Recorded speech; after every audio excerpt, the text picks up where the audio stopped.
ಬೆಳಗಿನ ಜಾವ 4 ಗಂಟೆಗೆ ಗೋಧಿ ಬೆಳೆಗೆ ನೀರು ಬಿಡಲು ಹೋದಾಗ ರೈತನ ಜಮೀನಿನಲ್ಲಿ ಪ್ರತ್ಯಕ್ಷವಾಗಿರುವ ಮೊಸಳೆಯನ್ನ ಹಿಡಿದು ಎತ್ತಿನ ಬಂಡಿಯಲ್ಲಿ ಕಟ್ಟಿಕೊಂಡು ಬಂದು ಜೆಸ್ಕಾಂ ಕಚೇರಿ ಮುಂದೆ ರೈತರು ಪ್ರತಿಭಟನೆ ನಡೆಸಿರುವ ಘಟನೆ ನಡೆದಿದೆ.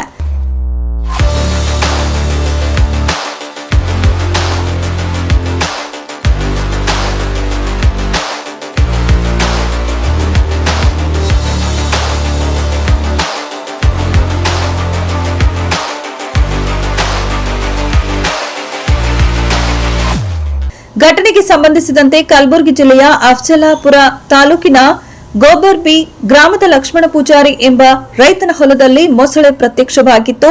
ಏನೋ ಜೆಸ್ಕಾಂ ರೈತರ ಕೃಷಿ ಜಮೀನಿಗೆ ಬೆಳಗಿನ ಜಾವ 4 ಗಂಟೆಗೆ ವಿದ್ಯುತ್ ಪೂರೈಕೆ ಮಾಡುತ್ತಿರುವುದರಿಂದ ಹೊಲಕ್ಕೆ ಹೋಗುವ ರೈತರು ಮೊಸಳೆ ಹಾವಳಿಯಿಂದ ಭಯದ ವಾತಾವರಣದಲ್ಲಿಯೇ ಕೆಲಸ ಮಾಡುವಂತಾಗಿದೆ. ಈ ಭಾಗದಲ್ಲಿ ಮೊಸಳೆ ಹಾವಳಿ ವಿಪರೀತವಾಗಿದೆ. ರೈತರಿಗೆ ಬೆಳಗಿನ ಜಾವ 4 ಗಂಟೆ ಬದಲು 6 ಗಂಟೆಗೆ ಸಮರ್ಪಕವಾಗಿ ವಿದ್ಯುತ್ ನೀಡುವಂತೆ ಆಗ್ರಹಿಸಿ ಗೋಬರ್ಬಿ ಗ್ರಾಮದ ಜೆಸ್ಕಾಂ ಕಚೇರಿ ಮುಂಭಾಗದಲ್ಲಿ ಮೊಸಳೆ ಇಟ್ಟು ರೈತರು ಪ್ರತಿಭಟನೆ ನಡೆಸಿದರು. ಈ ಸಂದರ್ಭದಲ್ಲಿ ದೇವಲ್ ಗಾಣಗಾಪುರ ಪೊಲೀಸ್ ಠಾಣೆಯ ಪಿಎಸ್ಐ ರಾಹುಲ್ ಪಾವಡೆ ರೈತರ ಮನವೊಲಿಸಿ ಮೊಸಳೆಯನ್ನ ಅರಣ್ಯ ಇಲಾಖೆ ಅಧಿಕಾರಿಗಳಿಗೆ ಒಪ್ಪಿಸಿ ಮೊಸಳೆಯನ್ನ ರಕ್ಷಿಸಲಾಯಿತು.